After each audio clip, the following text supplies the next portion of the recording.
Welcome back. This is chapter 4, the old clock shop, and today I'm going to explain passage number 4 to you.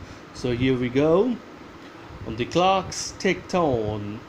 Ray calmly wrote another message.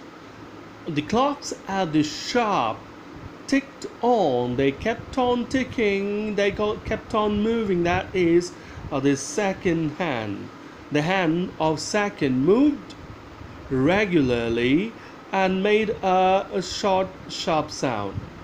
So the ticking sound was coming from the clocks, and Ray now calmly wrote another message. He wrote another message on the notepad. Have you come to pick up a clock or watch?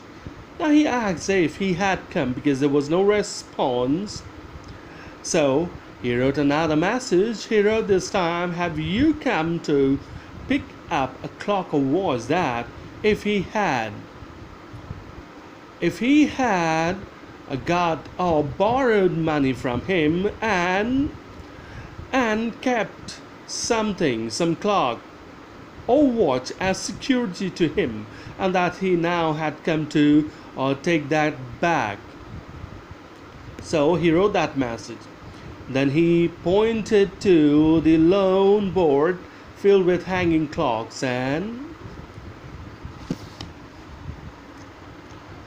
pocket watches. And then, after writing that, he pointed to the lone board. That is the board where all the clocks and watches were placed or kept. Those watches, those clocks which were kept as security by the customers, his customers, and borrowed money from him. He was not a pawnbroker, but now it is to be made clear that Mr. Ray was not a pawnbroker. He was not a person who lent money on interest, higher interest, or any sort of interest. Yes, indeed, he lent money, but without interest, but at the same time couldn't say no to the needy people who placed their old watches or clocks before him for anything they could get.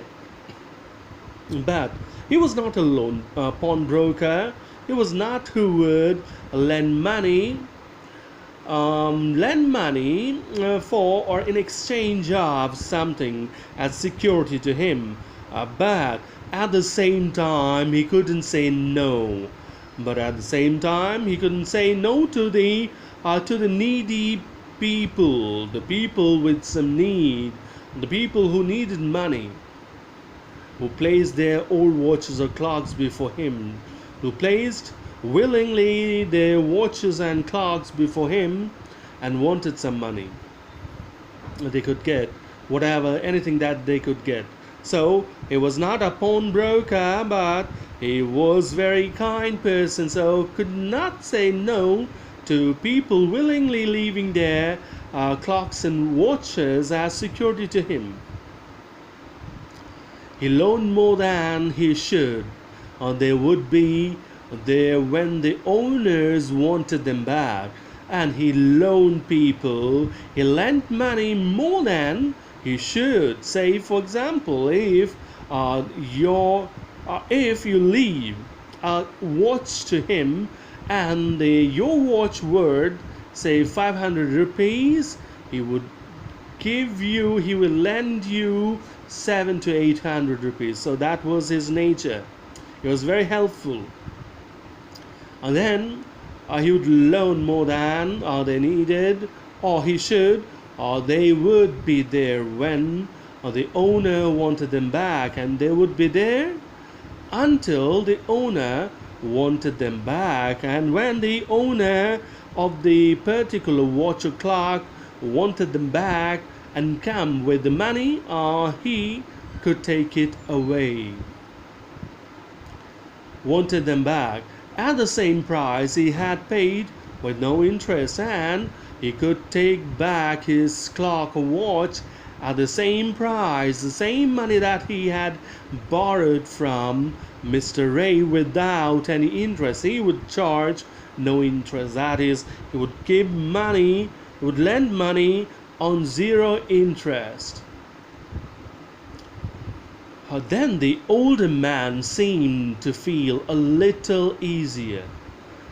And now, as he spoke about loan or the clock or the watch, if he had put on security, so he realized that he was keeping things as security and lend money. So he was a little easier. He felt relaxed and easy.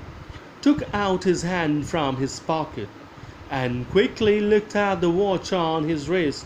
And now he took out his right hand from his pocket and looked at his wristwatch on his hand. "How much will you give me for this?" the man wrote. Now the customer wrote on the notepad, "How much will you pay me or give me for this watch?" This is all for now. Thank you.